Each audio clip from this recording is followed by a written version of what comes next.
المدينة الجديدة سيدي عبد الله التابعة لبلدية المعالمة غرب العاصمة هي نموذج لأول مدينة ذكية في الجزائر،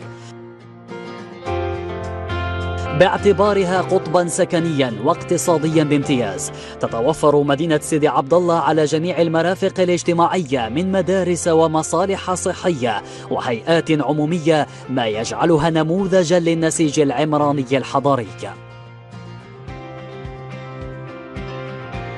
المدينة الجديدة سيدي عبد الله تحتوي على 24 قطبا عمرانيا جديدا لاستقطاب المستثمرات الهامة.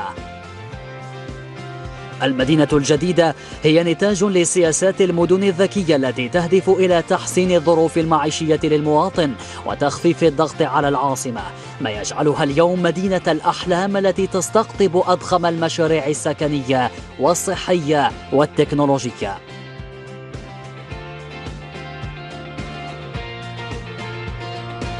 اليوم تم تسليم أكثر من 10,000 مسكن من مختلف الصياغ السكنية بسيدي عبد الله في انتظار ما تبقى.